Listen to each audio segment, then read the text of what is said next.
சிலப்பதிகாரத்தை செவிமடுக்கும் தமிழ் செல்வங்களே, உங்கள் அனைவருக்கும் என்னுடைய வணக்கம். இப்போது கொலைக்கடக்காதையில் 131வது அடியிலிருந்து நாம் பார்க்க போகிறோம். ஒரு ஏதிலனாக எந்த விதமான ஆதரவும் இல்லாதவனாக ஒரு சோழ நாட்டிலிருந்து ஒருவன் பாண்டி நாட்டிற்கு வந்திருக்கிறான். தெய்வமன்று வேறு துணை இல்லை என்று சொல்லப்படும். அவ்வாறு வருகின்றவன் ஒரு வஞ்சக பொற்கொல்லனிடம் அவன் வசப்பட்டு, அரசனுக்குரிய பொற்கொல்லன் ஆகவே அவனிடம் காட்டலாம் என்று கருதி தன்னுடைய சிலம்பை கொடுத்து விடுகிறான். அந்த சிலம்பை எடுத்து கொண்டு போய் இப்போது பொற்கொல்லன் அரசனை அணுகிறான். அரசன் எந்த சூழலில் இருந்தான் என்பதுதான் இப்போது மிக இன்றியமையாத ஒரு செய்தி. கூடல் மகளிர் ஆடல் தோற்றமும் 131வது அடி. கூடல் மகளிர் ஆடல் தோற்றமும். கூடல் என்பது மதுரைக்கு மற்றொரு பெயர். நான்மாட கூடல், அதாவது 4 புறத்தும் பெரும் மாடங்கள் அடுக்கி ஒரு பெரு நகரம். அதுக்கு இன்னொரு பேர் மதுரை. மதுரை என்பது பெரும்பாலும் அறிஞர்கள் பலரும் கூட அது வடமதுரை, இது தென்மதுரை என்று சொல்லுகிறார்கள். வடக்கே கண்ணன் இருந்த இடம் வடமதுரை, தெற்கே இது தென்மதுரை என்று. அந்த மதுரையினுடைய பெயர் தான் இதற்கு வந்தது என்றெல்லாம் சொல்லுகிறார்கள். இல்ல, திருவிளையாடல் புராணத்தில் தெளிவாக சொல்லப்படுகிறது. மதில், மதிரை, மதுரை, மதில்கள் நிரம்பிய, மதில்கள் சிறந்த ஒரு பெருநகரம் என்று அதற்கு பொருள். அதனால அவ்வடிப்படையில் வந்தது என்று கலித்தொகையிலே அந்த செய்தி சொல்லப்படுகிறது. அதாவது கடலின் அலைகள் அங்கிருந்து வந்து தழுவி மதுரை பொறுகின்ற அந்த பகை என்று வேறு பகை அறியாத ஒரு நாடு என்று சொல்லப்படும். கூடல் மகளிர், இந்த கூடல்ங்கிறதெல்லாம் சொல்ல ரொம்பவும் நீங்க நுணுகி பார்த்தீங்கன்னா, இந்த அல் விகுதி ஒரு பெயர் விகுதி. இந்த இடத்துல ஒரு பெயருக்குரிய விகுதி இந்த அல்லுங்கிறது. கூடு அல் அப்படின்னு அதை பிரிக்கலாம். இந்த அல் விகுதியை சமயத்துல எதிர்மறையாகவும் போயிடும். கூடாதீர்கள் வியங்கோலா வந்துடும். அல்லீற்று வியங்கோல் வினைவுற்றுன்னு அதுக்கு பேரு. வாடல் என்றால் வாடாதீர்கள், தேடல் தேடாதீர்கள், அது எதிர்மறை பொருள். இங்க அந்த மாதிரி பொருள் இல்லை. திருவள்ளுவர் அதனை ஒரே குரல்ல ரெண்டையும் காட்டியிருப்பார். எதிர்மறையும் காட்டியிருப்பார், உடன்பாட்டையும் காட்டியிருப்பார். பயனில் சொல் பாராட்டுவானை மகன் எனல், மக்கள் பதடி எனல். மகன் என்று சொல்லாதீர்கள், பதர் என்று சொல்லுங்கள் என்று இரண்டும் இந்த அல்லியத்துக்கு வரும். இடம் நோக்கி பொருள் கொள்ள வேண்டும். கூடல் மகளிர் ஆடல் தோற்றமும் பாடற்பகுதியும் பண்ணின் பயங்களும். இப்ப அரண்மனையில நாட்டிய நிகழ்ச்சி நடந்து கொண்டிருக்கிறது. அதிலே மகளிர் ஆடுகிறார்கள். அந்த ஆட்டத்தை அவன் பார்த்திருந்தானே ஆனால் குறைவு இருந்திருக்காது. கூடல் மகளிர் ஆடல் தோற்றமும், அந்த பெண்களுடைய தோற்றத்தை பார்த்தான். இந்த நிகழ்ச்சி, இந்த இடத்துல சொல்லக்கூடிய இந்த நிகழ்ச்சி பதிற்றுப்பத்துல பார்க்கணும். பதிற்றுப்பத்துல ஆடுகோட்பாட்டு சேரலாதன் மகளிருடைய ஆடலை பார்த்து மயங்குகிறான். அப்போது அவனுடைய தேவி அவனோடு ஊடல் கொள்ளுகிறாள். அந்த நிகழ்ச்சி அப்பதான் காக்கை பாடினியார் சொல்லுகிறார், இது போல பிற பெண்களிடத்தில் நீ உள்ளத்தை பறிகொடுத்தால் உன்னுடைய பகைவர்கள் எல்லாம் உன்னை எளியன் என்று கருதி உன்னை ஆட்கொண்டு விடுவார்கள். நீ பாதுகாப்பாக இருக்க வேண்டும் என்று காக்கை பாடினியார் என்ற புலவர் சொல்லுகிறார். பெண்பார் புலவர் சொல்லுகிறார். காக்கை பாடினியார் என்று எழுதுகிற போது நடுவுல பகர ஒற்று வரக்கூடாது. அது 2ம் தொகை. காக்கையை பாடியவர் என்று. அதனால காக்கை பாடினியார் தான் இப்போ வராது. அதே நிகழ்ச்சி இங்க அப்படியே சொல்லப்படுகிறது. கூடல் மகளிர் ஆடல் தோற்றமும் பாடற்பகுதியும் பண்ணின் பயன்களும். ஒவ்வொரு பாட்டினுடைய பகுதியும் பார்த்தான், அந்த பாடுகின்ற பெண்ணையும் பார்த்தான், ஆட்டத்தையும் பார்த்தான், ஆடுகின்ற பெண்ணையும் பார்த்தான். ஆடல் தோற்றமும் பாடற்பகுதியும், அதாவது நாலடியார்ல அருமையா சொல்லுவார், ஒரு ஆடவனுக்கு என்ன பண்பாக இருக்க வேண்டும் என்றால் அவனிடத்து காமம் இருக்கும். இந்த எல்லா ஆடவர்களுக்கும் எல்லா மகளிருக்கும் காமம் என்றோர் நிகழ்வது என்று ஒன்று நிகழ்வது உண்டு. அது பரவா வெளிப்படா பல்லூர்கள் தங்கா உறவோர்கள் காமநோய் ஓ கொடிதேன்னா. அதாவது அந்த காம நோய்க்கு வடிகாலாக இருப்பது ஒன்றுதான், ஒரு வாயில் தான். ஒரு கணவனுக்கு ஒரு மனைவி, மனைவிக்கு ஒரு கணவன். இது பரவா, இது பறந்து செல்லாது. வெளிப்படா, பிறர் யாருக்கும் புலனாகாது. என்ன அருமையா சொல்லியிருக்கான் பாருங்க. பரவா வெளிப்படா பல்லோர்கள் தங்கா, இது பலருக்குரியது. இந்த 2 பேருக்கு மட்டுமே உரியது. பரவா வெளிப்படா பல்லோர்கள் தங்கா உறவோர்கள் காமநோய் ஓ கொடிதே. இந்த காமநோய் என்னாச்சா, ஐயோ இவனிடம் வந்து நான் சிறைப்பட்டு விட்டேனே, பறந்து பலரிடம் செல்வதற்குரிய நிலையில் இவனிடம் இல்லையே என்று அந்த காமநோய் வருத்தப்பட்டுதான். அது நாலடியார் ஒரு மிகச்சிறந்த ஒரு நூல். அது நீதி நூல்கள்ல அது ஒரு சிறந்த நூல். திருக்குறளுக்கு பிறகு தோன்றிய நூல்கள்ல நாலடியார் தான் மிகச்சிறந்த நூல். அத 400 புலவர்கள் இயற்றியதாக சொல்லுவதெல்லாம் மிகை. அது பிறகு பார்க்கலாம். பாடற் பகுதியும் பண்ணின் பயன்களும், பண் என்றாலே பண்ணப்படுவது என்று பொருள். அதாவது செய்யப்படுவது, இயற்றப்படுவது என்று பொருள். என்ன பண்ணீங்க அப்படின்னு இப்ப கேக்குறாங்க. என்ன செய்தீங்கன்னு. இத சீரியாழ் செவ்வழி பண்ணிங்கிறார் கபிலர் புறநானூற்றுல. சீரியாழ் பண்ணி பண்ணின இசைத்துன்னு தான் பொருள். அது காலப்போக்கில் செய்துன்னு மாறிடுச்சு, பொருள் மாறியது. பாடற்பகுதியும் பண்ணின் பயன்களும், பயன்கள்னு இருக்கு பாருங்க, அது பன்மை. பயன் என்பது ஒருமை, பயம் என்பது பன்மை. அந்த இந்த ஆட்சி இப்ப இல்ல. பயன்கள் என்று எழுதுகிறார். கல்விகுதி வந்தது. கல்விகுதி பிற்காலத்தது. பயம் என்பதுதான் மகர ஒற்றுதான் பன்மைக்குரியது.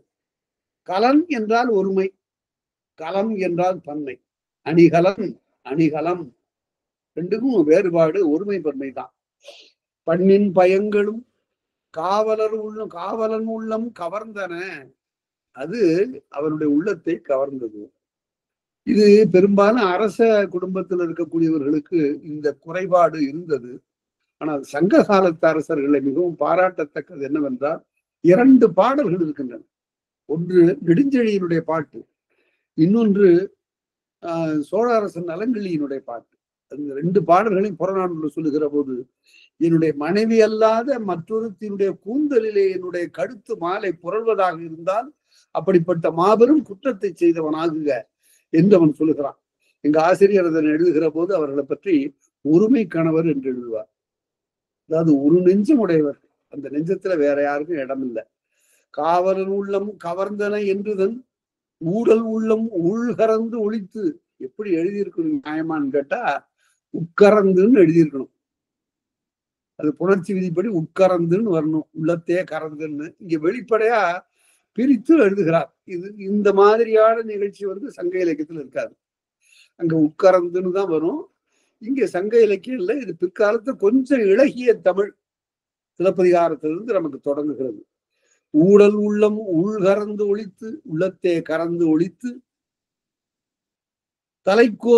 தலைநோய் வருத்தம் தன்மையிலிட்டு. கோப்பெருந்தேவி என்ன செய்கிறாள் இதை பார்க்கிறார். தன்னுடைய கணவனுடைய கண்களும் உள்ளமும் பிற மாதர்பார் சென்றன என்று அறிந்த நிலையில் தலைநோய் வருத்தம் தன்மையிலிட்டு, எனக்கு தலையை வலிக்குது நான் போறேன் என்று நிகழ்ச்சியில பாதியில அவர் எழுந்து விடுகிறார். அதாவது ஊழ்வினை எப்படி வருகிறதுன்னு காட்டுகிறார் இளங்கோவடிகள். தலைநோய் வருத்தம் தன்மேலிட்டு குலமுதல் தேவி கூடாதேக. குலமுதல் தேவி அவதான் கோப்பெருந்தேவி. அரச உயர்குடி பிறப்புடையவங்கிறதுக்காக குலமுதல்னு சொல்றார். அவளும் ஒரு அரச குடும்பத்திலே தோன்றியவள். குலமுதல் தேவி கூடாதேக, அவனோடு உள்ளம் கூடாது ஊடல் காட்டி எழுந்து செல்ல. அந்த ஊடல் குறிப்பு உணர்ந்து கொள்கிறான் பாண்டியன். மந்திர சுற்றம் நீங்கி, மந்திர சுற்றம் மந்திரம் அப்படின்னு பாருங்க. இதற்கு முதல்ல விளக்கம் சொன்னவர் மந்திரம்ங்கிறதுக்கு நிறைமொழி மாந்தர் ஆணையர் கிடந்த மறைமொழிதாமே மந்திரம் என்ப அப்படின்னாரு தொல்காப்பியர். அத மிக உயர்ந்த அறிவுடையவர்கள், நிறைந்த மொழி உடையவர்கள் அவர்கள் ஆணையில் கிடந்த அவர்கள் ஆணையிட்டு சொல்லுவதுதான் மந்திரம். மந்திரம் என்பதற்கு எப்படி வந்தது? மந்தனம் என்பது வந்தது. அதாவது மறைவாக சொல்லுவது, அதாவது உள்ளே பொருள் மறைய சொல்லுவது, உள்ளே பொருள் அடங்க சொல்லுவது, உள்ளுரை பொருந்த சொல்லுவது என்றெல்லாம் பொருள். மந்திர சுற்றம் நீங்கி, அப்படியே தொல்காப்பியர் சொன்னதை திருவள்ளுவர் அப்படியே எடுத்துக்கிட்டார். நிறைமொழி மாந்தர் ஆணையர் கிடந்த மறைமொழிதான் மந்திரம் என்பதனை அப்படியே அதே தொடரை எடுத்து திருவள்ளுவர் அமைத்துக் கொண்டார். மந்திர சுற்றம் நீங்கி மன்னவன் சிந்தரி நெடுங்கட் சிலதியர் தம்மோடு. சிந்தரி என்றால் கண்ணுல சிவந்த அரி உடைய சிறு சிறு கோடுகள்.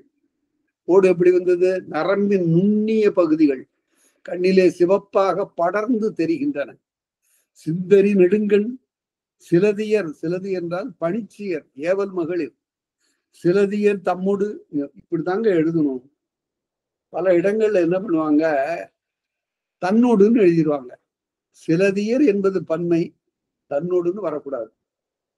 அது தம்மோடுன்னு வந்திருக்கு பாருங்க. சிலதியர் தம்மோடு பலரோடு சேர்ந்து கோப்பெருந்தேவி கோயில் நோக்கி, அந்த பணிச்சியரோடு சேர்ந்து கோப்பெருந்தேவியினுடைய அந்த புறம் நோக்கி காப்புடை வாயில் கடைகாணகவையின், அந்த அந்தப்புற வாயிற் கதவை அணுகுகின்ற காலத்தில், அகவை என்றால் பொழுது, காலம் என்றெல்லாம் பொருள். வயது என்பதற்கு நல்ல தமிழ் சொல் அகவை என்பது. வயது என்பது தமிழ் சொல் இல்ல, அகவை என்பது தமிழ் சொல். 80 அகவை, 60 அகவை, 50 அகவை என்று சொல்லக்கூடிய வழக்கு இப்ப வழக்குல வந்து விட்டது. கடைகான் வாயில் கடைகான், வாயிற்கடை என்பது முந்தினாக தொக்கு இலக்கண போலி. கடை வாயில், கடைசி வாயில், அது அங்கிருந்து வந்து அணுகுகின்ற காலத்து வாயிற்கடைகான் அகவையில், அந்த பொழுதுல வீழ்ந்தனன் கிடந்து தாழ்ந்து பல ஏத்தி, இந்த வாயிலை கண்ட அளவிலேயே அங்கு அரசன் வருகிறான் என்பது அறிந்து இந்த பொற்கொல்லன் வீழ்ந்தனன் கிடந்து, கீழே தரையில விழுந்து வணங்குகிறான். வீழ்ந்தனன் கிடந்து தாழ்ந்து பல ஏத்தி, அடியேன் என்று சொல்லி தன்னை தாழ்த்தி கொண்டு அரசனை வாழ்த்துகிறான். அரசனை காணுகிற போது ஏவலாளர்கள் யாரும் வாழ்த்தி சொல்ல வேண்டும் என்பது மரபு. பின்னாடி வழக்குரை காதையில நம்ம பார்க்கிறோம். செழிய வாழி தென்னவ வாழி பழியோடு படரா பஞ்சவ வாழி வெற்றி வெற்றி தடக்கை கொற்றவ வாழி என்றெல்லாம் வாழி வாழி வாழி என்று அடுக்கி பேசுவான் வாயிற்காப்போம். அதுபோல சிந்தரி நெடுங்கண் சிலதியர் தம்மோடு கோப்பெருந்தேவி கோயில் நோக்கி காப்புடை வாயில் கடைகாணவை வீழ்ந்தனன் கிடந்து தாழ்ந்து பல ஏத்தி, கண்ணகமின்றியும், கண்ணகம் என்பது அகழும் கருவி, தோண்டுகிற கருவி. கடப்பாறைன்னு பொருள், வேற ஒண்ணும் இல்லை. அதாவது வீட்டுல கண்ணம் வைக்கிறவன் திருடன் என்ன செய்வான் என்றால், இந்த கண்ணக்கோல் என்று அதற்கு பெயர். இந்த கடப்பாறைக்கு ஒற்றை இரும்பு தண்டு, அதை கொண்டு கொஞ்சம் மெல்ல மெல்ல தோண்டி கொள்ளுவான். இது பல சுவையான நிகழ்ச்சிகள் இலக்கியத்துல உண்டு. ஒரு இடத்துல ஒரு கல்வன் அப்படி சுவரை தோன்றான், கண்ணம் வைக்கிறான். வைக்கும் போது என்ன ஆயிடுது, அவன் உள்ளார நுழையிறான், சுவர் இடிஞ்சு அவன் மேல விழுந்து அப்படியே அங்க இறந்து போறான். உடனே அந்த கல்வனை சார்ந்தவர்கள் அரசனிடம் முறையிடுகிறார். கிழவன் கல்வன் தான், அவன் குற்றம் தான் செய்ய போனான். ஆனா அந்த சுவர் இடிந்து விழுந்து அவன் இறந்து போயிட்டான்னா அதற்கு யார் பொறுப்பு? அந்த சுவருக்கு உரியவன் பொறுப்பு. அவன் பொறுப்பு ஏற்கணும்னு சொல்ல அவன் என்ன சொல்லுகிறான், நான் என்ன பண்ணுவேன், சுவரை வைத்தவனை கேள் அப்படிங்கிறான். உடனே சுவரை வைத்த கொத்தனை கூப்பிட்டு கேட்கிறார்கள். அந்த கொற்றன் என்ன சொல்லுகிறான் என்றால், மண் இழகி போச்சுங்க, தண்ணீர் கூட போச்சு. நான் கட்டும்போது தண்ணீர் கூட போனதற்கு என்ன காரணம், அந்த ஆளை கூப்பிடு, தண்ணீர் ஏன் அதிகமா ஊத்துறேன்னு.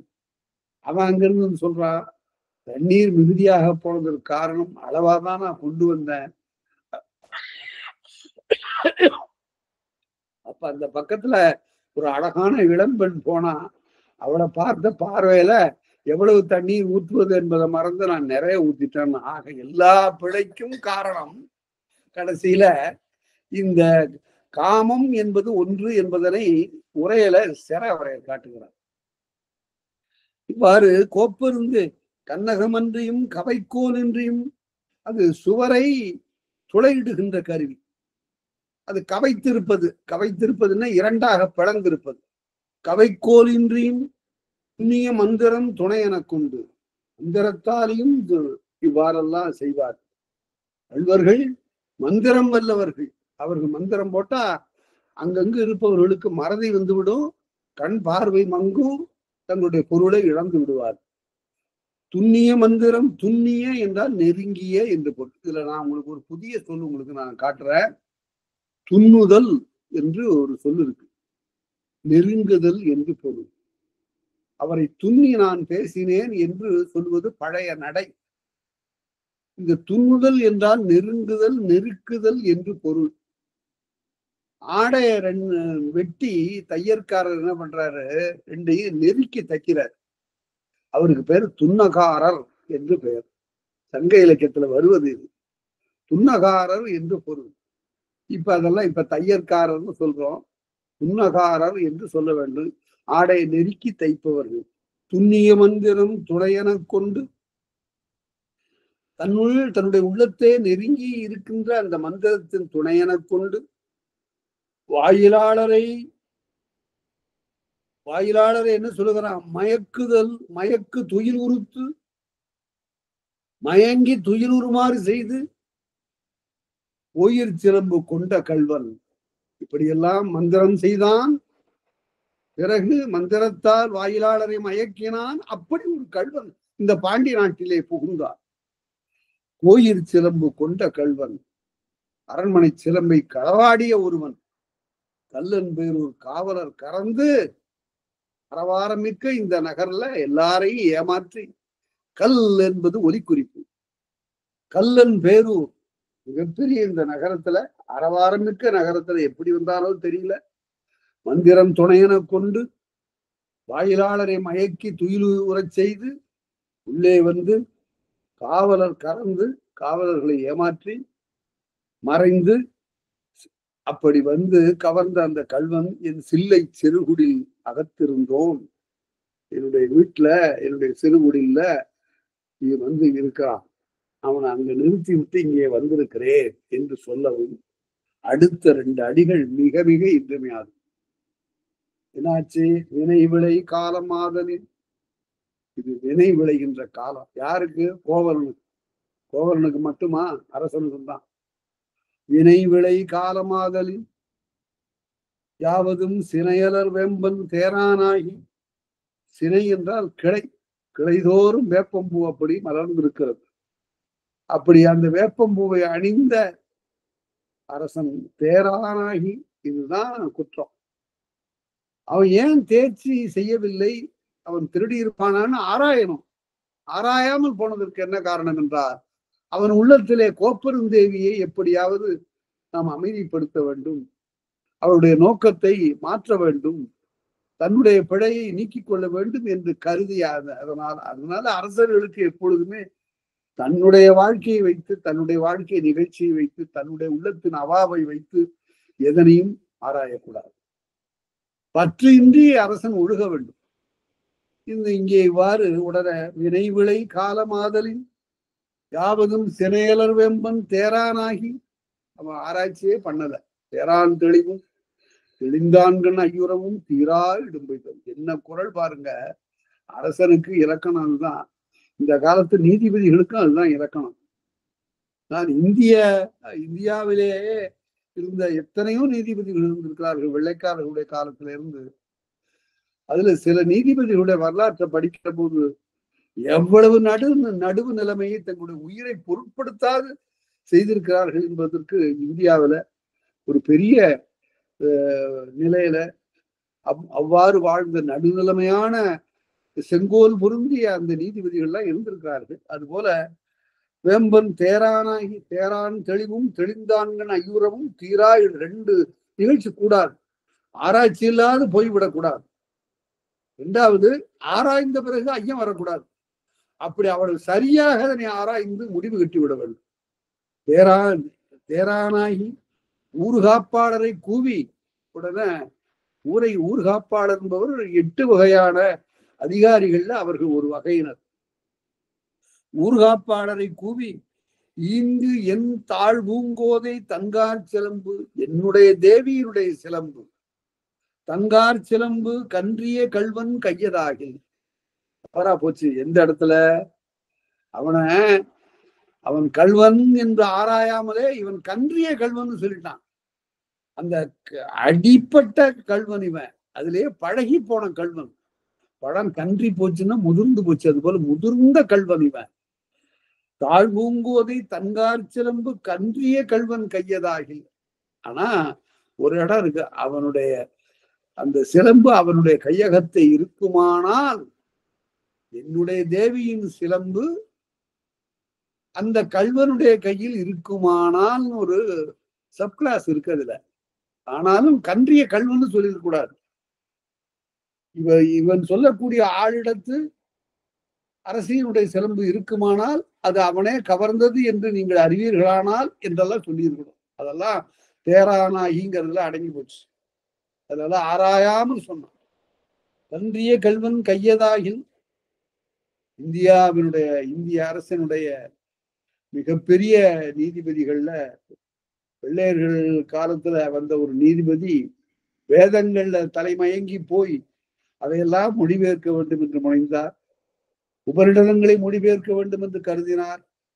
இது எதற்காக சொல்லுகிறேன் என்றால், 30 நூல்களை, வடமொழியில் இருந்த நூல்களை ஆங்கிலத்திலே மொழிபெயர்த்தார்கள். தி சேக்ரட் புக்ஸ் ஆஃப் இந்தியா அப்படின்னு ஒரு தொகுதி. அது வங்காளத்தினுடைய ஆட்சியாளராக இருந்த அந்த ஆளுநர் 30 வடநூல்களை ஆங்கிலத்துல கொண்டு போனார். அந்த காலத்துல தமிழ்ல கொண்டு போவதற்கு ஆள் இல்லை. அந்த காலத்தில் தான் தமிழ் சுவடிகள் எல்லாம் சிதிலமாகி அழிந்தார். அந்த காலத்தில் தான் உவே சாமிநாதையர் அவற்றை எல்லாம் அச்சிடுவதற்கான பெருமுயற்சி செய்தார். சிவை தாமோதரம் பிள்ளை பெருமுயற்சி செய்தார். மற்றவர்கள்லாம் அவற்றை எல்லாம் கொண்டு வந்தார்கள். ஆனால் முதலாக ஒரு தமிழ் ஏட்டை அயல் மொழியிலே மொழிபெயர்த்து வந்தால் வீரமாமுனிவர் தான். பெஸ்கி என்ற அந்த வீரமாமுனிவர் திருக்குறளை இத்தாலி மொழியில மொழிபெயர்க்க, அந்த இத்தாலி மொழிபெயர்ப்பை வைத்துக் கொண்டு ஜியு போப் ஆங்கிலத்திலே மொழிபெயர்க்க அப்படி போச்சு. ஆனா அந்த காலத்திலும் மிக விழுமியதாக போற்றப்பட்ட சங்க இலக்கியம் போகல.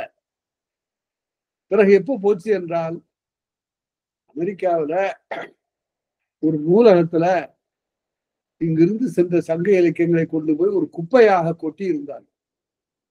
அதாவது பாதாள அறையில. அத போய் பார்த்த ஒரு மைசூர்கார ஒரு கல்வி வல்லவர், ஒரு கவிஞர் ஏ.கே. ராமானுஜம் என்பவர், அவர் போய் பார்த்தார். திடீரென்று அவருடைய கண்ணில பட்டது குறுந்தொகை தான். அதை படிச்ச உடனே இப்படி ஒரு நூலா, இவ்வளவு சுருங்கிய அடிகளில் இவ்வளவு ஆழமான பொருளா, இது எந்த நாட்டு இலக்கியத்திலும் இப்படி ஒரு காதல் இலக்கியம் வளரவில்லையே என்று கருதி அவர் தான் ஆங்கிலத்துல மொழிபெயர்த்தார். முதலாக சங்க இலக்கியத்தை ஆங்கில மொழியில கொண்டு போனவர் அவர் தான். எவ்வளவு காலந்தாழ்த்து நடந்தது அது.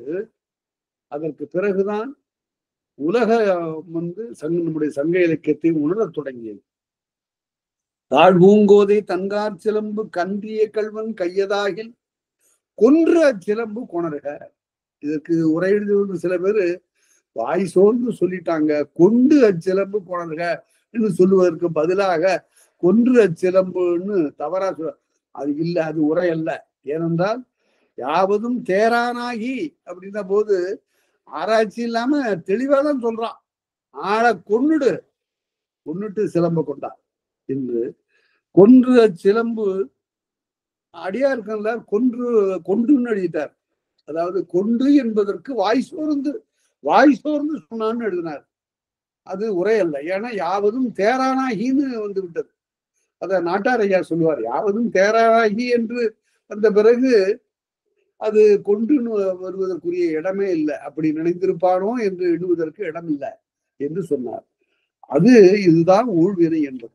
ஒன்று வைத்து நினைவிலே வைத்துக் கொள்ளுங்கள். தமிழர்களுடைய விதி கோட்பாடு என்பது மிக மிக தொன்மையானது. எதற்கும் காரணம் ஊழ்வினை என்று திருவள்ளுவரும் சொல்லுகிறார், மற்றவர்களும் சொல்லுகிறார்கள். ஒரு வேறுபாடு, திருவள்ளுவர் அப்படிப்பட்ட ஊழ்வினையும் கூட முயற்சியினாலே, அயராத உழைப்பினாலே நல்ல சிந்தனையினாலே மாற்றிக்கொள்ள கூடும் என்று திருவள்ளுவர் மட்டுமே சொல்லுவார். மற்றவர்கள்லாம் விதியை அழிக்க முடியாது என்று பேசுவார். இந்த ஊழ் என்றாலே பழுத்தல் என்று பொருள்.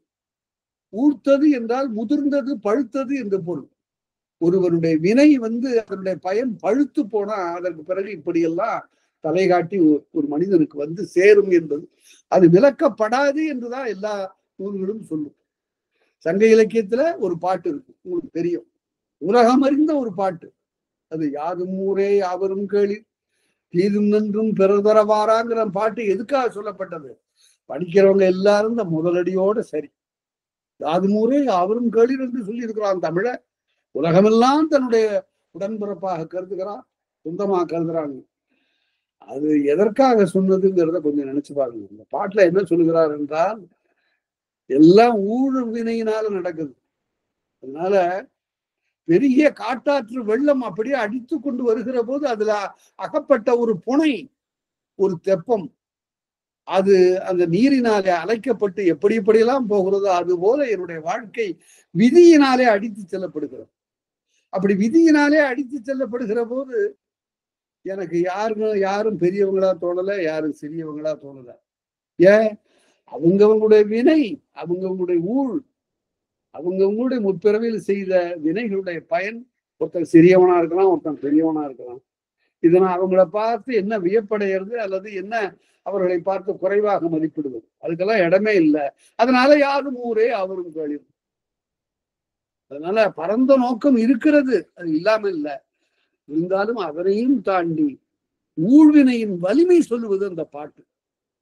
அதனால காட்டாறு அழைத்து கொண்டு வரக்கூடிய தெப்பம் போல என்னுடைய வாழ்க்கை என்று அவன் பேசுகிறான். அவ்வாறு காவலன் ஏவ கருந்தொழில் கொல்லனும் கருந்தொழில் கொல்லும். அதாவது இந்த கருமை என்பது அதிலே கன்றி போகிற ஒரு நிலை.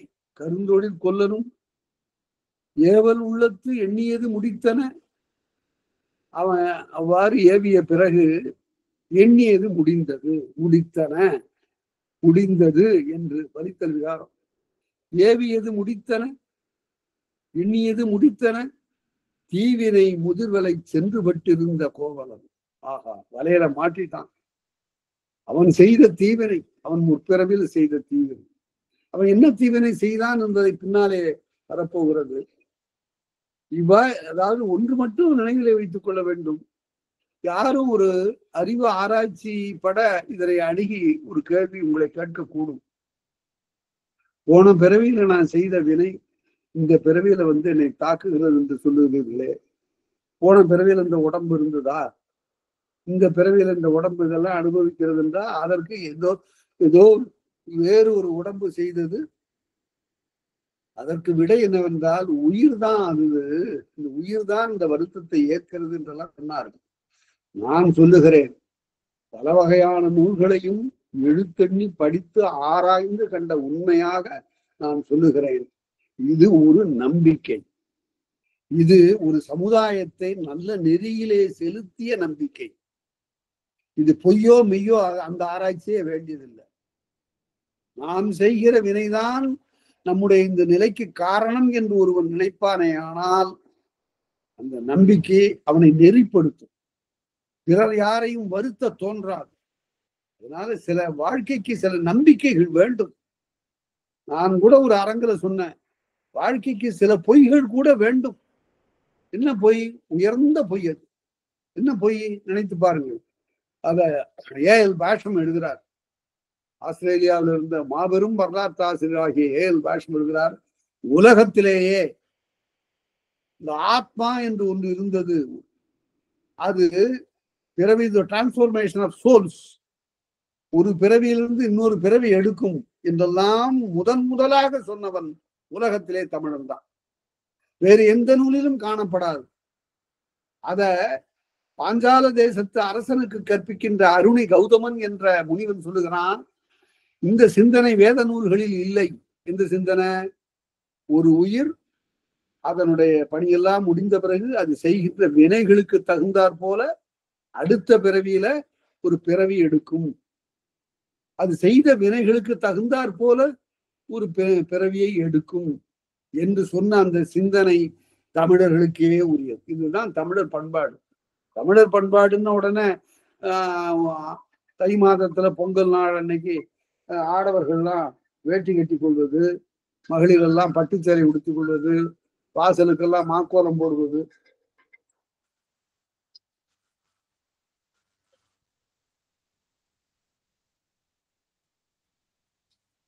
வாயிலுக்கு எல்லாம் மாக்கோலம் போடுவது, அதற்கு பிறகு எல்லாரும் கூடி பொங்கல் உண்பது, இது தமிழர் பண்பாடு இல்லை. இது தமிழர் பண்பாட்டுல இதெல்லாம் புறநிலைகள், இதெல்லாம் மிக எளிய செயல்கள். இதை யாரு செய்யலாம். ஆனால் அகத்தே இவ்வாறு ஒருவன் ஒருத்தியாக வாழ்கின்ற அந்த உயர்ந்த காதல் நெறி, வினைதான் காரணம். இவ்வாறு நாம் வாழ்வதற்கு, நாம் மெலிவதற்கும் வலிமையாக வாழ்வதற்கும் அடித்தளம் இந்த விதிதான் காரணம். இந்த ஊழ்வினைதான் காரணம். நாமே தான் நம்முடைய நிலைகளுக்கு காரணம். தன்னை தலையாக நிற்பானும் நிலைகளுக்கு கீழிடுவானும் தான். இதுல யாரையும் அவன் நொந்து கொள்வதே கூடாது. இதுதான் தமிழர் பண்பாட்டினுடைய, தமிழர் தத்துவத்தினுடைய அடிநிலை. இதுதான் தமிழர் தத்துவத்தினுடைய முதல் நிலை. இது வேற எங்கும் இல்லை. மற்றவர்கள்லாம் சொல்லுவாங்க, ஆண்டவன் இப்படி என்ன படைச்சுட்டாங்க, இல்லைங்கிறாரு. நம்முடைய தமிழ் தத்துவம் என்ன சொல்லுகிறது என்றால், இறைவனுடைய செயல் என்னவென்றால், நீ செய்த வினைகளுக்கு ஏற்ப உனக்கு உரிய நிலையை பெறுமாறு செய்வதுதான் இறைவனுடைய சரியான போஸ்ட்மேன். ஒரு பதிவு அஞ்சலை சரியாக கொண்டு வந்து சேர்க்கிற அஞ்சலன் போல அவரவர்களுடைய வினையினுடைய பயனை அவரவர்களுக்கு கொண்டு வந்து சேர்க்கிறவன் இறைவன். அதனால இல்லாட்டி இறைவனே பார்த்து எல்லாரையுமே நல்லவர்களா படைச்சிடலாமே, எல்லாரையுமே தவறு செய்யாதவர்களாக இருக்கலாமே, எல்லாரையுமே உயர்ந்த நிலையில இருத்திடலாமே. ஒருவனையே இப்படி கொடியவனாக இருக்கிறான், ஒருவனையே நல்லவனாக இருக்கிறான், ஒருவன் நீதிபதியாக இருக்கிறான், ஒருத்தன் குற்றவாளியாக இருக்கிறான். இவ்வாறெல்லாம் வேறுபட இருப்பதற்கு காரணம் அவரவர் முற்பிறவியில் செய்த வினை. முற்பிறவி உண்டா? அதைத்தான் நான் சொன்னேன். இது நம்பிக்கை. உண்டோ இல்லையோ, இந்த நம்பிக்கை ஒருவனை நல்ல நெறிப்படுத்தும். வாழ்க்கைக்கு சில பொய்களும் வேண்டும். இந்த முறையில இந்த பொய் நல்லது. அதனால இவ்வாறு சில சிறு பிள்ளைகள்ல இருந்து நம்முடைய பெற்றோர்கள் சொல்லுவாங்க, அதை செய்யாதப்பா சாமி வந்து அடிக்கும். இதெல்லாம் நம்பிக்கை. இப்படியெல்லாம் நம்பிக்கையை ஊட்டி வளர்ப்பது வேண்டும். தெய்வம் கூட ஒரு நம்பிக்கை தான். இவ்வாறு தீவினை முதிர்வலை சென்று பட்டிருந்த கோவலன் வினை வயப்பட்டு விட்டான். வேற என்ன செய்வதவ? தீவினை முதிர்வலைங்கிறதுதான் முதிர்வலை சென்று பட்டிருந்த கோவலன் தன்னை குறுகினாகி அவனை வந்து இந்த பொற்புலன் வந்து சேர்ந்து வலம்படுதானே மன்னவன் ஏவ சிலம்பு காணிய வந்தோர். மன்னவனுடைய ஏவலாலே இந்த சிலம்பை பார்ப்பதற்கு வந்தார்கள். சிலம்பு காணிய 9 வகையான வினை எச்சங்கள்ல இது ஒரு எச்சம். செய்ய என்பது ஒரு வினை எச்சம். செய்ய வந்தான், காணிய வந்தான். அது இப்போதெல்லாம் இந்த காலத்துல காணன்னு வந்துட்டு, காண வந்தேன் என்று. காணிய வந்தேன், காணிய வந்தோர், காண்பதற்கு என்று பொருள். காணிய வந்தோர் இவரென செய்வினை சிறம்பின் செய்தியெல்லாம் பொய்வினை கொல்லன் புரிந்துடன் காட்ட. இந்த செய்வினைங்கிறத 2 பொருள் உண்டு. நல்ல ஆழ்ந்த ஆராய்ச்சி காட்டக்கூடிய ஒரு முடிவு இது. செய்வினை என்பது தொழில் அழகாக முற்றுப்பட்டிருக்கின்றன்னு ஒரு பொருள். செய்த வினை, செய்கின்ற வினை, அது வினைத்தொகையா வருது. அவ்வாறு வினையினாலே மாட்சிமைப்பட்டங்கிறது இங்க பொருள். அதாவது தொழிலாலே மாட்சிமைப்பட்ட, கைத்தொழிலாலே மாட்சிமைப்பட்டன்னு இங்க பொருள். வேற ஒரு இடத்துல என்ன பொருள்னா செய்வினைன்னு நான் செய்த வினைன்னு பொருள். இது இந்த செய்த வினைங்கிறது முதல் இப்படி வர்றது எங்க வருதுன்னா புறநானூற்றுல கோப்பெருஞ்சோழனுடைய பாட்டுல தான் வருது. செய்குவோம் கொல்லோ நல்வினை எனவே அப்படின்னு சொல்லுகிற போது அருமையான பாட்டு அது. அவன் இறந்து பட போகிறான். அப்போது அங்கிருந்து வந்த அமைச்சர்கள்லாம், அரசே உன்னுடைய மக்கள், உன்னுடைய புதல்வர்கள் உன்னிடமிருந்து மாறுபடுகிறார்கள் என்பதற்காக நீ உள்ளம் வருந்தி நீ உண்ணா நோன்பு இருந்து உயிர்விட வேண்டுமா? நினைச்சு பாரு. நீ ஒரு நல்ல அரசன், உங்களை விட்டு போகலாமா? இப்படி எல்லாம் உண்ணா நோன்பு இருந்து உயிர் விட்டா இது தற்கொலை இல்லையா? மோட்சம் கிடைக்குமா, துறக்கம் கிடைக்குமா அப்படின்னு அவர்கள் கேட்கும்போது அவர் சொல்லுகிறான், அதாவது உண்ணா நோன்பிருந்து உயிர் விட்டா நரகத்துக்கு போவோம் என்றோ பேயாக தெரிவோம் என்றெல்லாம் சொல்லுவதெல்லாம் என்ன நோக்கம்ங்கிறது தான் முக்கியம். நான் இவ்வாறெல்லாம் வாழ்க்கையில தவறுகள் நடக்கக்கூடாது என்று ஒரு உயர்ந்த நோன்பை ஏற்கிறேன். அந்த நோன்பிற்காக நான் பட்டினி கிடந்து உயிர் விடுகிறேன். அதனால உயர்ந்த நோக்கம் இருந்தால் யானையை வேட்டையாடுவது போல, நோக்கம் உயர்ந்தது இல்லை என்றால் முயலை வேட்டையாடுவது போல. யானை வேட்டுவன் யானையும் பெருமே, குறும்புள் வேட்டுவன் வருங்கையும் பெருமே. உயர்ந்த நோக்கம் இருந்தால் கிடைக்கலன்னா கூட பரவாயில்லையா, குற்றம் இல்லை. ஆனால் நோக்கம் தாழ்ந்ததா இருந்தா அது நிறைவேறாம கூட போயிடும் என்று சொல்லி புகழ் வேண்டும் மனிதன். புகழன்ன ஒரு இமயத்தை அவன் தன்னுடைய வாழ்க்கையில நட்டுக்கொள்ள வேண்டும். அதனால நான் நோன்பு நோற்பது என்பது பிள்ளைகள் இவ்வாறு தவறாக போய்விட்டார்களே, தவறான நெறி பெற்றோரைக்கு மாறுபடுகிறார்களே என்று சொல்லி நான் உண்ணா நோன்பு இருக்கிறேன் என்று சொல்லுகிறான் கோப்பெருஞ்சோழன், பிசிராந்தையனுடைய நண்பன். அதனால இது செய்வினைங்கிறது அந்த ரெண்டு பொருள்ல வருது. முதல் பொருள் புறப்பொருள், இது தொழில் மாட்சிமைப்பட்டது. இன்னொன்று உள்ளீடு பொருள், அது அதாவது முன்பு செய்த வினையின் காரணமாக வரக்கூடிய பயன். செய்வினை சிலம்பின் செய்தியெல்லாம் பொய்வினை கொல்லன் புரிந்துடன் காட்ட. இந்த இடத்துல ஒரு செய்தி சொல்ற, எல்லாரும் கடைபிடிக்கத்தக்க செய்தி. இந்த காலத்து நேர்ந்து கொண்டிருக்கின்ற ஒரு பிழை, அதாவது எழுதுகின்ற காலத்து தமிழில் இப்படி ஒரு பிழை புகுந்து விட்டது. கற்றவர்கள்லாம் இப்படி எழுதுகிறார்களே என்று நான் வருத்தப்படுவது உண்டு. அதாவது அவருக்கு ஒரு நல்ல புரிதல் இல்லை என்று எழுதக்கூடாது. புரிதல் என்பது முறுக்குதல் என்று பொருள். புரி நூல் என்றால் முறுக்கப்பட்ட நூல் என்று பொருள். முப்புரி நூல் என்றால் மூன்றாக முறுக்கப்பட்ட நூல் என்று பொருள். புரிதல் என்றால் முறுக்குதல் என்று பொருள். பிறகு அது எப்படி வரணும்? அது ஒரு துணை வினையோடு தான் வரும். புரிந்து கொள்ள வேண்டும் என்று. புரிந்து கொள்ளுதல் என்பது அவரிடம் இல்லை. நன்றாக புரிந்து கொள்ளும் திறம் அவரிடம் இல்லை என்று அப்படி எழுத வேண்டுமே தவிர புரிதல் இல்லை என்று எழுதுவது பிழை. அது யார் எழுதியிருந்தாலும் பிழைதான். அது மாதிரி இலக்கிய ஆட்சி இல்லை. அதனால இந்த இடத்துல புரிந்துடன் காட்ட, புரிந்து கொண்டு, அது எச்சமா தான் வருது, தொழிற்பெயரா வரல. புரிந்துடன் காட்ட. அப்ப கொலை செய்வதற்காக வந்திருக்கின்ற கொலைஞர்கள், அரசனுடைய வினைஞர்கள், அவங்க இலக்கண முறையில் வினாயா திருட. இவனை பார்த்தா அப்படி தெரியலையே. இலக்கண முறை ஒரு மனிதன் எப்படி இருக்க வேண்டும், ஒரு உயர்ந்த மனிதன், உயர்ந்த பண்பாடு உள்ளவன் எப்படி இருக்க வேண்டுமோ அப்படி இல்லை இருக்கிறாங்க. இலக்கண முறைமையில் இருந்தோன் இயங்கிவன் கொலைப்படு மகனலன். அவன் தீர்ப்பு சொல்லிட்டான். அரசனால சொல்ல முடியாத தீர்ப்பை இந்த கொலைவினைஞர்கள் சொன்னார்கள்.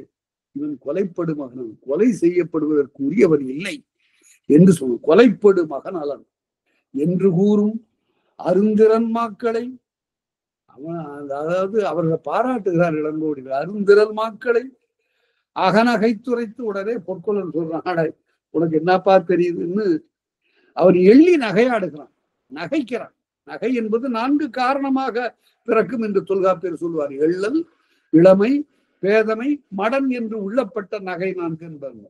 எள்ளி நகைக்கலாம், அல்லது இளமை காரணமாக ஒரு மகிழ்ச்சியாக இருக்கின்ற போது எல்லாரும் சேர்ந்து அப்படி நகைக்கலாம். அறியாமை காரணமாக நகைக்கலாம். அதே போல ஒன்றை உணர்ந்தது போல அறிந்தது போல அறிந்து கொண்டு அவ்வாறும் நகைக்கலாம். மடமை காரணமாக நகைக்கலாம். இவ்வாறு 4 காரணத்துல இந்த இடத்துல அகநகைத்து அவர்களை ரொம்ப எள்ளி நகைக்கிறான். உனக்கு ஏதாவது தெரியுதாப்பா, இவனுடைய தோற்றத்தை பார்த்து நீ சொல்றிய என்று சொல்லி அகநகைத்து உரைத்து கருந்தொழில் கொல்லன் காட்டினன் உரைப்போன். அவன் உடனே அவனை காட்டி சொல்லுகிறான், 8 வகையாக இந்த கள்வர்கள் பிறரை ஏமாற்றுவார். ஒன்று மந்திரம், மந்திரம் செய்து பிறரை மயக்குவார்கள். பிறகு தாங்கள் வழிபடுகின்ற தெய்வத்தினுடைய ஆட்சியினாலே மயக்குவார்கள். மருந்து செய்வார், மருந்தை கொண்டு வந்து செலுத்துவார்கள். நிமித்தம், அதற்கு பிறகு நல்ல நிமித்தம் பார்த்துதான் களவாடவே வருவார்கள். அதனால அவர்களுக்கு எல்லாமே கைகூடி விடும். தந்திரம், தந்திரமாக செய்வார். இடம், காலம், இடம் பார்த்து செய்வார்கள். இடம், காலம், கருவி, இந்த மூன்றும் பார்த்து செய்வார். அதனால அவங்ககிட்ட எந்த பிழையும் நாம் காண முடியாது என்று எட்டுடனன்றே இழுக்குடை மரபில் கற்றும் மாக்கள் துணையென தெரிவது. கற்றும் மாக்கள் என்றால் கண்டு உண்ணுன்னு, கண்டுங்கிறது கட்டுன்னு ஆச்சு, தலித்தல் விகாரம். கண்டு உண்ணுகின்ற மாக்கள், கண்டு செயற்படுகின்ற களவு கண்டு உண்ணுகின்ற மாக்கள், உண்ணுகின்றன பயனை பெறுகின்ற மாக்கள் துணையென தெரிவது. அதனால அந்த எட்டையும் விளக்கி இப்ப சொல்ல போறார். மருந்து பட்டீராயின், அவன் அப்படியே ஏதாவது தெளிச்சுட்டு போயிடுவான், அவ்வளவுதான். அவன் அப்படி ஏதாவது மருந்தை பயன்படுத்துகிறானால் படுத்துவான, ஆனால் மருந்தில் பட்டீராயின், அந்த மருந்துக்கு நீங்கள் ஆட்படுவீர்களே ஆனால் யாவரும் பெரும்பெயர் மன்னர் பெருநவை பட்டீர், அவ்வளவுதான். புகழ்வாய்ந்த மன்னனுக்கு நீங்கள் குற்றம் செய்து வராதீர்கள். நவை என்றால் குற்றம். பெரும், அதாவது பெரும் புகழ் வாய்ந்த மன்னனுக்கு நீங்கள் குற்றம் செய்தவர்கள் ஆகிவிடுவீர்கள் என்று அதிகாரத்தை காட்டி அச்சுறுத்துறான். மன்னன் பெருநவை பட்டீர். மந்திரம் நாவுடை வழுத்துவராயின், அவர்கள் நாக்கினாலே மந்திரத்தை சொல்லுவார்களானால் நாவுடை வழுத்துவராயின், வழுத்துதல் என்றால் வாழ்த்துதல், பயன்படுத்துதல், நாவினாலே சொல்லுதல். மந்திரம் நாவிடை வழுத்துவராயின் இந்திரகுமரரின் யாம் காண்போம். அப்ப அவர்களுடைய தோற்றத்தை பார்த்த இந்திரகுமாரர் மாதிரி இருக்கும். அது யாருங்க இந்திரகுமாரர் அப்படின்னா, இந்திரனுக்கு ஒரு மைந்தன் இருந்தான், அவன் பேரு சயந்தன். இந்த பெரிய வீட்டு பிள்ளை எல்லாம் ஒழுங்கா இருக்க மாட்டான். பெரும் செல்வ செழுமையினாலே அவர்களெல்லாம் உள்ளத்துல எல்லா வகையான தீமையை செய்வதற்கு உரிமை பெற்றவர் போல கடந்து கொள்வார். அரச குடும்பத்துல பிறந்தவர்கள்லாம் நெறியில நிற்கணும். ஆனா செல்வம் காரணமாக, செல்வ மதர்ப்பு காரணமாக அவர்கள் எல்லா பிழைகளையும் செய்வார். களவு, காமம் என்று எல்லாவற்றையும் அவர்கள் ஆட்படுவார். அதனால அந்த சைந்தன் என்ன செய்தான், கானகத்திலே ராமனும் சீதையும் சென்று கொண்டிருக்கிற போது சீதையினுடைய அழகிலே மயங்கி அவளை கவர்ந்து கொள்ள வேண்டும் என்று கருதிய சயந்தன் ஒரு காக்கை வடிவம் எடுத்து பறந்து வந்து சீதையின் மேலே உட்காருகிறான். தன்னுடைய அழகினாலே அவளை கொத்த தலைப்படுகிற போது ராமன் பார்த்து ஒரு அம்பை ஏவுக. அந்த அம்பு அப்படியே தொடர்ந்து போகிறது, காக்கை விரைந்து பறக்கிறது. இது தேவர் உலகத்து காக்கை, அதனால மிக மிக விரைவாக பறந்து செல்கிற போது இந்த அம்பு, ராமன் விட்ட அம்பு அந்த சயந்தனுடைய ஒற்றை கண்ணை தாக்கி பறித்து விடுகிறது. அன்று முதல் காக்கைக்கு ஒரு கண் தான் என்று சொன்னான். இது கதை தான். ஆனால் இந்த கதையை எப்படி இலக்கியமாக்குகிறார் என்று பார்க்கணும் மாணிக்கவாசகர். இது காக்கையுடைய உடற்கூறு அறிந்து பேசுகின்ற பேச்சாக திருக்கோவையாறுல அமைந்து விடுகிறது. திருவாசகம், திருக்கோவையார் இரண்டு நூல்களின் ஆசிரியர் மாணிக்கவாசகர். இந்த செய்தி நீங்கள் அறிந்திருப்பீர்களானால் ரொம்ப நல்லது. இந்த காக்கைக்கு கண் ஒன்றுதான் என்று சொல்லுகிறார் மாணிக்கவாசகர். ரெண்டு பக்கமும் இருக்கு, கண் இருக்கு, ஆனால் கண்ணின் பாவை ஒன்று. இந்த கருவெளி கண்ணுக்கு அந்த பால் அது ஒன்றுதான். அது இப்படி சாட்சி பார்த்ததுன்னு என் இடக்கண்ணுக்கு வந்துடும், இப்படி சாட்சி பார்த்தா பல கண்ணுக்கு வந்துடும் அந்த பாவை. இது மாணிக்கவாசகர் ஓமையா சொல்றாரு. காக்கைக்கு இரு கண் இல்ல, ஒரு கண்ணு தான். அது போல எனக்கும் இவளுக்கும், என்னுடைய காதலிக்கும் உயிர் ஒன்றுதான். இந்த ஒரு உயிர் ரெண்டாக பிறந்து வருவது என்பது தமிழர்களுக்கே உரிய கோட்பாடு, தமிழ் பண்பாட்டினுடைய அடிப்படை. அதாவது காக்கைக்கு இரு கண் இல்லை, ஒரு கண் என்பது போல இந்த தோகையாகிய என் மனைவிக்கும் எனக்கும் ஒரு உயிர் தான். ஒரு உயிர் ரெண்டு கூட்டுல இருக்கு என்று சொல்லுகிறார். பிறவிதோறும் ஒரு உயிர் இரண்டு கூட்டிலே அடைக்கப்பட்டு அவை நல்லறம் புரிந்து அதற்கு பிறகு அடுத்த பிறவி சொல்ல வேண்டும் என்பது நம்பிக்கை. அந்த நம்பிக்கையை சொல்றார். மந்திரம் தெய்வம் மருந்தே நிமித்தம்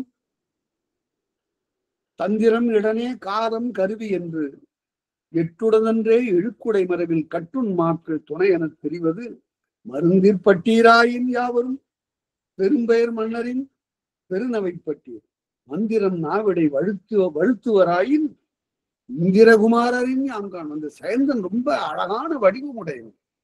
அவன் மாதிரி இருப்பான். அவன் மந்திரம் போட்டான்னா அப்படி உங்களுக்கு கண்ணுக்கு தெரியுமா? தெய்வத்தோற்றம் தெளிகுவராயின்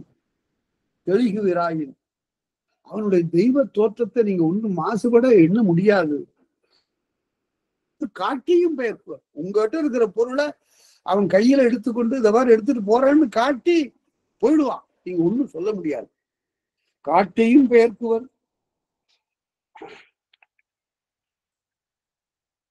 மருந்தின் நம் கண் மயக்குவராயின் மருந்தால நம்முடைய கண்ணை அவர்கள் மயக்கலாம். அவ்வாறு இருந்த இடத்திலிருந்து இருந்தோம் பெயரும் இடனுமாறுண்டோ, இருந்த இடத்திலிருந்து அவர்கள் பெயர்ந்து போய்விடுவார்கள்.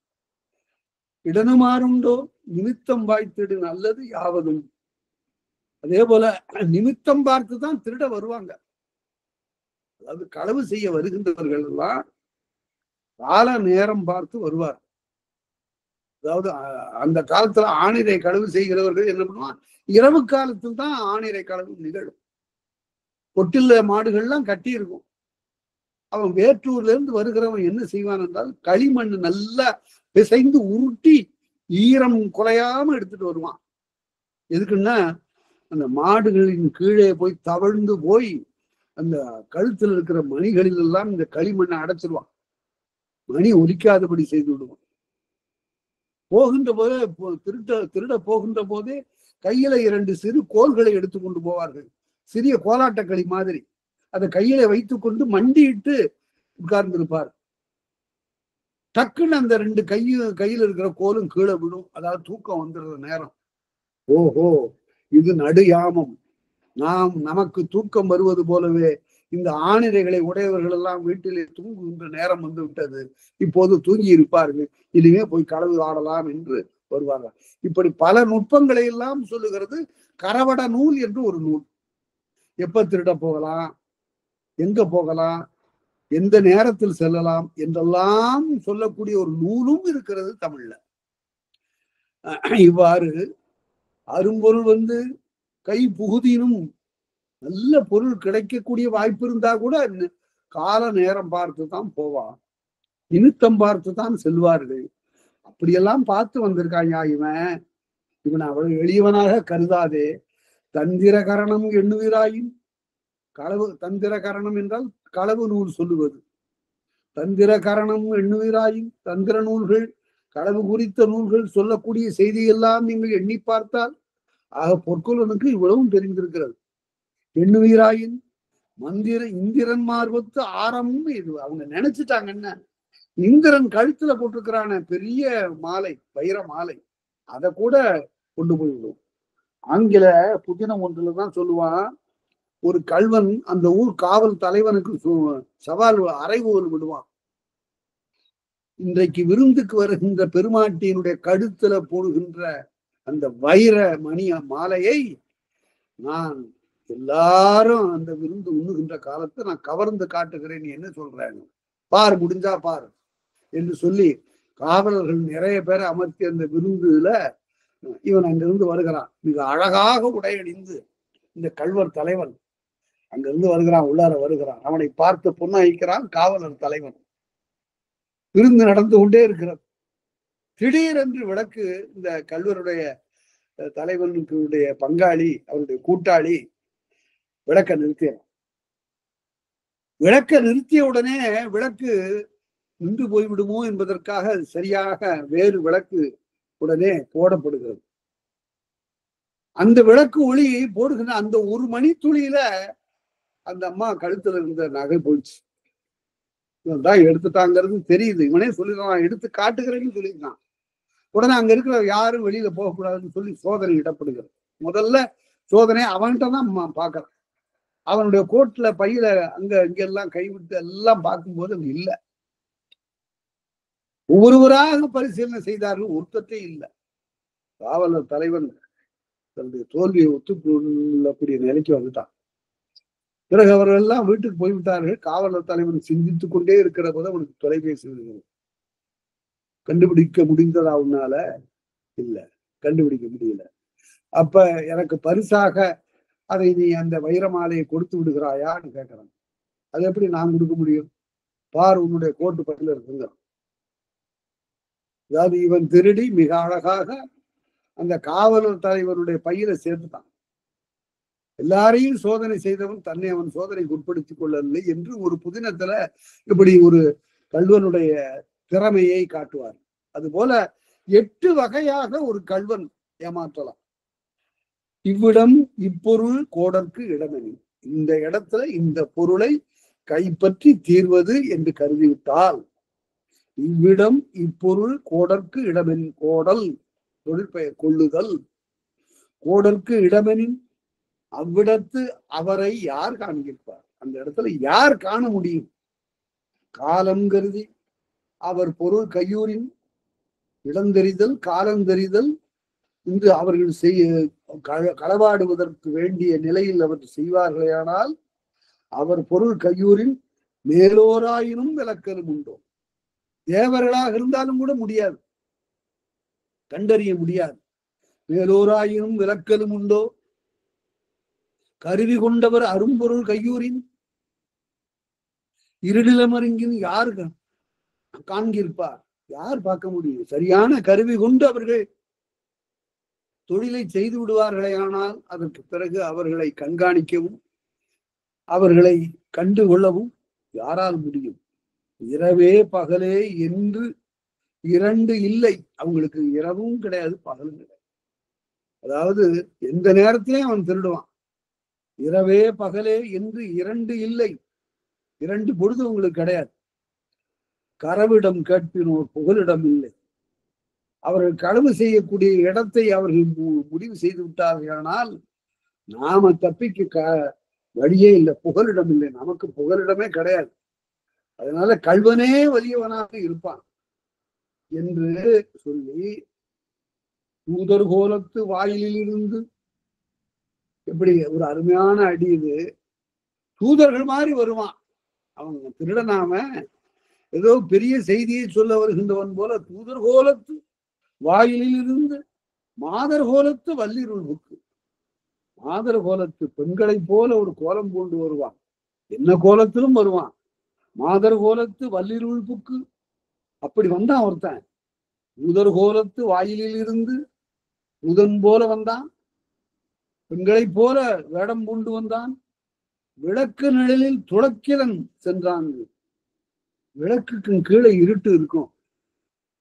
அந்த இருட்டுல பதுங்கி இருந்தான். துளக்கிலன் அசையாதவனாக இருந்து, துளங்குதல் அசைதல், துளக்கிலன் அசையாதவனாக இருந்து இளங்கோவேந்தன் துளங்குழியாரம்.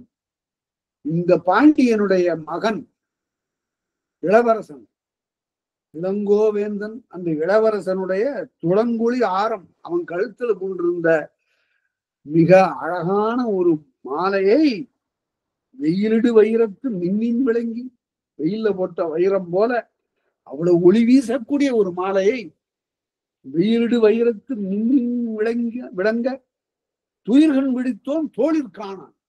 விழிச்சு பார்த்தான். விழித்து பார்த்த போது கழுத்துல இருந்த மாலையை இளவரசன் காணவில்லை. எப்படி வந்தாம?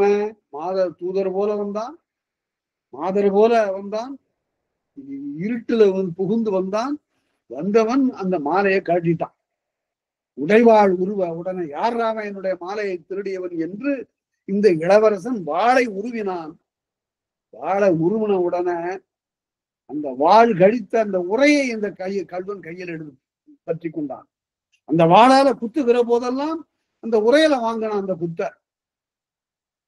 உடைவாள் உருவ உரைகை வாங்கி, வாளினுடைய உரையை கையிலே வாங்கி கொண்டு எரிதொரும் செரித்த, அவன் குத்தும் போதெல்லாம் இந்த உரையினாலே அந்த வாளை வாங்கி கொண்டான். அது பயனில்லாமல் போய்விட்டது.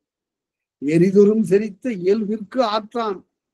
இப்படி ஆகிவிட்டதே என்று கருதி மல்லிற்கான மணித்தூண் காட்டி, சரி வாழ் போகட்டும், கையால குத்தலாம் அவனன்னு குத்த போனா தூணுக்கு பக்கத்தில் இருந்த விலகி கொள்ள இந்த கை போய் தூணை மோதியது. மல்லிற்கான மணித்தூண் காட்டி அங்கே விளக்குகின்ற தூணை காட்டி விட்டு கல்வியை பெயர்ந்த கல்வன், அந்த களவு கல்வியிலே ஊறிய அந்த கல்வன் கண்டோர் உலரில் காட்டும். அப்படிப்பட்ட கல்வனுடைய எல்லாம் கண்டு அறிந்து கொள்ளக்கூடியவர்கள் தான் நீ காட்டியா? நீங்க இவருக்கு உண்டோ உலகத்து ஒப்போ? இவங்களுக்கு ஒத்த கல்வர்கள் இந்த உலகத்துல இருக்கிறாங்களா என்று அக்கருந்தொழில் கொல்லும் சொல்ல, ஆக கல்வர்களுடைய இலக்கணங்களை எல்லாம் எடுத்து சொல்லி காட்ட, அப்ப ஒரு பையன் என்ன பண்ணிட்டான்னா அவனுடைய பேச்சை அப்படியே உண்மையாக கொண்டு திருந்துவேல் தடக்கை இளையோன் கூறும் வேலை கையிலே ஏந்தி என்ற கலைஞர்கள்ல ஒருவன் சொல்லுகிறான் இளையோன். இப்ப இந்த காலத்துல இளையோன்கிறதுக்கு என்ன சொன்னான்? அதான் நான் பயல்னு சொன்னேன். பயல்னா பசுமையான இளமை உடையவன் பொருள், வேற ஒன்றும் இல்லை. பையல் பசுமை, அதுதான் பயல்னாச்சு. சிறு பயலே என்று உன்னை நான் நிகழ்ந்தேன் என்று ஔவையார் பாடுவார். முருகனை பத்தி பாருங்க. பயல் என்றால் இளம் பருவம் உடையவன் என்று பொருள்.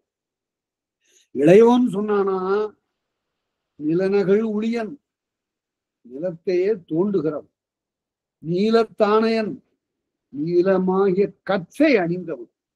இந்த களவு செய்கிறவன் யாரும் பெரிய ஆடைகளை அணிந்து கொண்டு போக மாட்டார்கள்.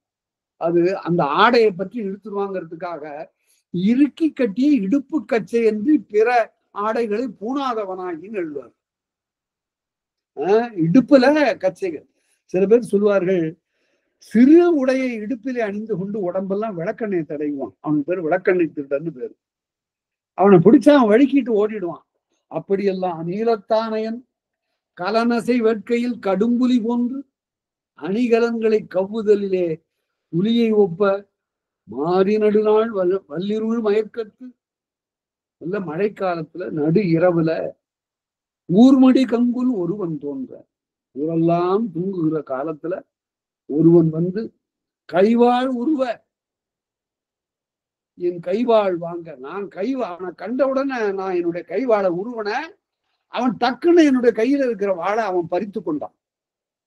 கைவாள் வாங்க இவ்வாய் மருங்கினும் யானவர் கண்டிதான். அவ்வளவுதான், என் கை வாழை பறிச்சா. அதுக்கப்புறம் திரும்பி திரும்பி பார்க்கிற எந்த இடத்துல அவனை காண முடியல. அறிந்தவர் செய்தி. இந்த மாதிரி ஆட்களை பற்றி எல்லாம் நாம் அறிந்து கொள்ள முடியாது.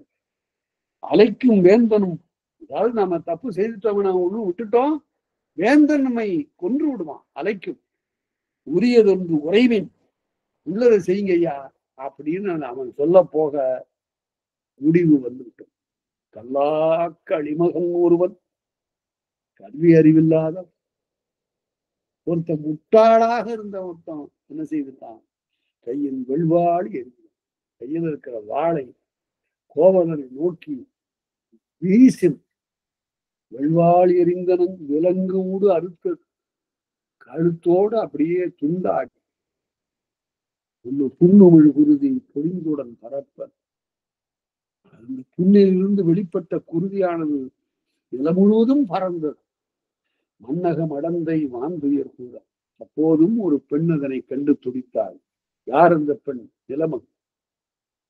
நிலமகளுக்கு தாங்கல. மன்னகம் அடந்தை வாந்துயர் கூற பெரிய துயருற்றார். ராமாயணத்துல இதெல்லாம் படிச்சுதான் அவன் கம்பன் எழுதுனான். இந்த ராவணன் அங்கிருந்து வருகிறான், போர்க்களத்துல நிக்கிறான்.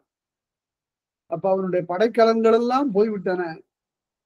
ராமன் பார்த்தான். வால்மீகி காட்டாத ஒரு காட்சியை கம்பன் காட்டுகிறான். அழையா உனக்கு அமைந்த யாரும் யாவதும் மாறுதம் அமைந்த பூளையாயின. உன் கையில கொண்டு வந்திருந்த கத்தி வாடு எல்லாம் கேடயம் எல்லாம் என்ன ஆச்சு? காற்றிலே அடைக்கப்பட்ட பூளை பூவை போல எல்லாம் செதறி போய்விட்டார். அழையா ஆடு கேடு, நான் சொல்றத. அழையா உனக்கு அமைந்த யாவும் மாறுதம் அமைந்த பூளையாயின. இன்று போய் போருக்கு நாளை வா. இன்று போயிட்டு நீ போருக்கு நாளை வா என நல்கின நாய்கிழங்கம் என் வாழைதாவரும் கோசல நாடுடைய வள்ளல். ஒரு வள்ளல் ராமபுரம், பகைவரை மன்னிக்கக்கூடிய பெருந்தன்மை உடையவன். போ அப்படின்னாங்க. உடனே ராவணன் அதுகாரும் தலைகள் குனிந்து நடக்காதவன். அண்ணா அவனுக்கு 10 தலை இல்லை, அப்படித்தானே சொல்லணும். தலை குனிந்துன்னு சொல்லக்கூடாது. அவன் தலைகள் குனிந்து நடக்காதவன். அவன் எப்பொழுதும் அங்கங்கிருந்து வந்து அந்த அழகான பெண்களை பார்க்கிறவன். இன்னைக்கு என்ன செய்தான்? இன்னைக்கும் ஒரு பெண்ணை பார்த்தான். எந்த பெண்ணை பார்த்தான்? நிலமகள் என்ற பெண்ணை பார்த்தான். தலை குனிந்து வந்தான், தலைகள் குனிந்து வருகிறான். அது போல இங்கேயும் இன்னும் நிலமகள் அவன் பட்ட துயரை பார்த்து மண்டகமடந்தை வான்துயர் கூற வெட்டுப்பட்டுதான். குறுகி நிலமெங்கும் பறந்தது. காவலன் செங்கோல் வளைய வீழ்ந்தன. அரசனுடைய செங்கோல் வளைந்தது. கோவலன் பண்டை ஊழ்வினை உறுப்பு. கோவலனுக்கு பழைய ஊழ்வினை வந்து சேர்ந்ததற்கு காரணம் பின்னாலே சொல்லப்பட, அவருடைய ஊழ்வினை என்னங்கிறது பின்னாலே சொல்லப்பட போகிறது. கோவலன் பண்டை ஊழ்வினை உறுத்தல், அது உருவம் பெற்று வந்தது. ஊழ்வினை உறுத்து வந்து ஊட்டும் அப்படின்னு முன்னாடி சொல்லியிருக்கிறார். சிலப்பதிகாரத்தினுடைய 3 குறிக்கோள்கள்ல ஒன்று ஊழ்வினை உறுத்து வந்து ஊட்டும். உறுத்துன்னா உருவம் பெற்று வரும். இங்க உருவம் பெற்று வந்தது ஒரு பொற்கோலனுடைய உருவத்துல வந்து சேர்ந்து விட்டது. எல்லா களிமகன் ஒருவன் வெள்வாள் எறிந்தார். ஒரு ஆராய்ச்சி இல்லாத அறிவில்லாத ஒருத்தன் வெட்டி போட்டுட்டான் என்று அப்புறம் உடனே ஒரு வெண்பா சொல்லப்படுகிறது. இந்த வெண்பா இளங்கோவடிகள் எழுதியது இல்லை. அது பின்னாலே சிலப்பதிகாரத்தை படித்த ஒருவர் இருக்காங்க. நன்னும் இருவினையும் நன்னு மீன்கள் நல்லறமே. அதனால 2 வினையும் வந்து சேரும். நல்ல வினை செய்தாலும் வரும், கெட்ட வினை செய்தாலும் வரும். ஆபுத்திரம் எல்லாருக்கும் சோறு போட்டான் அமுத சுரபியிலிருந்து எடுத்து. அதனால அவன் அடுத்த பிறவியில் நாடு காக்கின்ற அரசனாக, புண்ணியராசனாக அவன் அரச கோலம் பூண்டு வந்தான். அதே போல தீவினை செய்தாலும் அப்படித்தான் வருவார்கள். நன்னும் இருவினையும் நன்னு மீன்கள். அதனால நன்னு மீன்கள் நல்லறமே. நன்னு மீன்கிறது முன்னிலை வினை. அதனால நல்ல அறத்தை நினையுங்கள் ஐயா. தர்ம சிந்தனை உடையவர்களாக இருங்கள். கண்ணகி தன் கேள்வன் காரணத்தால், கண்ணை கேள்வன் என்றால் கணவன். கண்ணகி தன் கேள்வன் காரணத்தால் மண்ணில் வளையாத செங்கோல் வளைந்தது. இதுவரையில பாண்டி நாட்டுல இந்த தலைமுறையிலையும் இப்படி ஒரு நிகழ்ச்சி நடக்கவில்லை. கோல் வளைந்ததாக நிகழ்ச்சி இல்லை. வளையாத செங்கோல் வளைந்ததே பண்டை விளைவாகி வந்தது. இது பழைய வினை இவ்வாறு உருவெடுத்து வந்தது என்று சொல்லி கொலைக்கணக்காக முடிக்கிறாரு. இந்த கொலை நிகழ்ச்சி மதுரை நகர்கண் நிகழ்கிறது. இது புறஞ்சேரியில் இருக்கக்கூடியவர்களுக்கு அப்போது அன்றைக்கு தெரிய வாய்ப்பில்லை. விரைந்து இந்த செய்தி பரவுதல் எப்படி பரவுகிறது என்பது ரொம்ப அழகா இளங்கோவடிகள் சொல்ல போறாரு. கண்ணகி இங்கே மாதரியினுடைய இல்லத்திலே இருக்கிறாள். மாதரியும் மற்ற ஆயர் மடந்தையரும் அங்கே தங்களுடைய வினையில ஈடுபட்டிருக்கிறார்கள். அப்போது அடுத்தபடியாக வருவது ஆய்ச்சிய குறவை. இந்த குறவை என்றால் 7 மகளிர் அல்லது மகளிர் 7 சொல்லணும். இது ஒரு பிழைதான். ஆனா எல்லாரும் செய்ய தொடங்கிட்டாங்க. அது நிலையா போச்சு. என்னன்னா 7 புலவர்னு எழுதக்கூடாது. புலவர் 7 எழுதணும். 7 அகிரிணை எண்ணு பெயர். புலவர் 7 உரையாசிரியர் 11 என்றெல்லாம் எழுதுவதுதான் சரியான நடை. ஆனா இப்ப அது எல்லாரிடமும் 7 புலவர் தான், 8 அரசர் தான், இப்படித்தான் எழுதுகிறார்கள். அது வந்து தவிர்க்க முடியாம போயிடுச்சு. இப்ப இந்த 7 மகளிர் 7 அல்லது 9 கைகோத்து கொண்டு, எப்படி கை கோக்கிறது? கற்கடகமாக நண்டு போல இருக்கக்கூடிய கைகளை கோத்து கொண்டு ஆடுகின்ற அந்த ஆட்டத்துக்கு பெயர் குறவை என்று பெயர். குறவை பறவை எய்த வேம்பார் பல்லுல. பறவைன்னா கடல் மாதிரி அவர்கள் பாடுகின்ற ஒலியானது கேட்கிறது. இது 17வது காதை ஆட்சியர் குறவை. ஆட்சியர்கள் 7 இப்போது இந்த நிகழ்ச்சியில 7 கைகோத்து கொண்டு ஆடுகின்றவாறு மாதரி இந்த ஆடல் நிகழ்ச்சியை நடத்துகிறார். ஏன் நடத்துகிறாங்கிறது காரணம் சொல்லப்பட போகிறது. மகளிர் 7 இவர்களுக்கு, இந்த ஆயர் குலத்தவர்களுக்கு என்ன துன்பம் வந்தாலும் சரி வாழ்க்கையில, அல்லது ஏதோ ஒரு துன்பம் வரப்போகிறது என்று தெரிந்தாலும் சரி, உடனே அவர்கள் எல்லாரும் திருமாலை, தன்னுடைய நிலத்துக்குரிய மாயவனை, கண்ணனை அவர்கள் இந்த குறவை வழிபாட்டினாலே வழிபட்டு தொடுவார்கள். எங்களுக்கு எந்த விதமான தீங்கும் இல்லாமல், எங்கள் நிலத்துள்ள பெண்களுக்கும் ஆண்களுக்கும் எந்த விதமான குறையும் இல்லாமல் எங்களை காப்பாற்று என்று வேண்டிக் கொள்வது வழக்கம். அந்த பொறுமை உடையதாக மலர்கிறது இந்த ஆட்சியர் குறவை. அதுல கயல் எழுதிய இமய நெற்றியில் பாண்டியன் ஒருவன் இமயத்திலே சென்று கயல் மீனை பொறித்து விட்டு வந்தான். அயல் எழுதிய புலியும் வில்லும். உடனே அடுத்தாற் போல ஒரு சோழன் ஒருவன் புலியை பொறித்து வந்தான், வில்லை பொறித்து வந்தான் சேரன். நாவலம் தன்பொழில் மன்னர், நாவலம் தீவு என்று இந்த இந்தியாவிற்கு அந்த காலத்துல பெயர். பரதகண்டம் என்று வேத நூல்கள் பின்னாலே சொல்லின. ஆனால் நாவலம் தீவு என்பது தமிழர் வழங்கிய பெயர். நாவலன் தன்பொழில் மன்னர் ஏவல் கேட்ப பாரரசாண்ட, மன்னர்களெல்லாம் இந்த அரசனுடைய ஏவலை கேட்க மாலை வெண்குடை பாண்டியன் கோயிலில் முத்துமாலை அணிந்த வெண்கொற்ற குடையுடைய பாண்டியனுடைய அரண்மனையில் காலை முரசும் கனைகுரல் என்றார். இப்போதுதான் நீங்க பார்க்கணும், மாலையில கோவலன் இறந்து விட்டான். கோவலன் சிலம்பு விற்க போனது எப்போது? மதியம் உணவு உண்டான். கோவலன் கண்ணகி தனியாக இருப்பதற்கு வருந்தினான். பல வகையாக அவளை பாராட்டினான். பிறகு நீ பாதுகாப்பாக இரு என்று சொல்லிவிட்டு புறப்பட்டு போனான். பொற்கொல்லனை பார்த்தான்.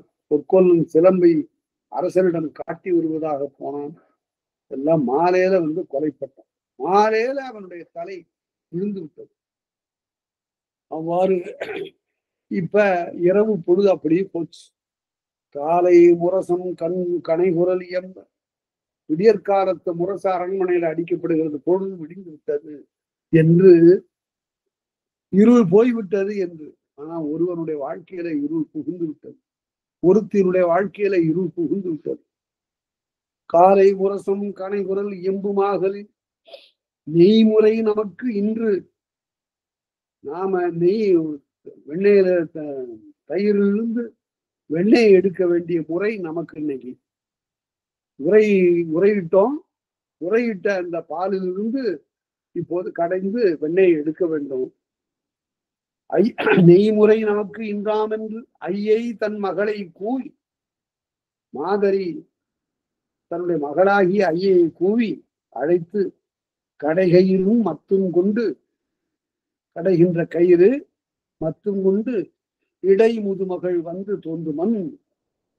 மாதரி அங்கிருந்து வந்தது. கீசு சென்று ஆணை சாத்தன் எங்கும் கலந்து கூவ என்று பேச, காசும் பிறப்பும் அணிந்திருக்கக்கூடிய ஆயமகளிரெல்லாம் தயிரை கடைந்தார்கள் என்று ஆண்டாள் பாடுகின்ற அந்த நிகழ்ச்சி போல மாதரி இப்போது மகளிரெல்லாம் கூட்டிக் கொண்டு சென்று நமக்கு இன்று நெய்முறை, ஆகவே வெண்ணெய் எடுப்போம் என்று சொல்லி முனைகின்ற அந்த காலை பொழுதில் என்ன நடந்தது என்பதனை இப்போது ஆய்ச்சியர் குறவை தெரிவிக்க போகிறது. அதை பார்ப்போம். அடுத்த வகுப்புல அதை பார்ப்போம். இதுகாரம் கேட்ட அனைவருக்கும் நன்றி, வணக்கம்.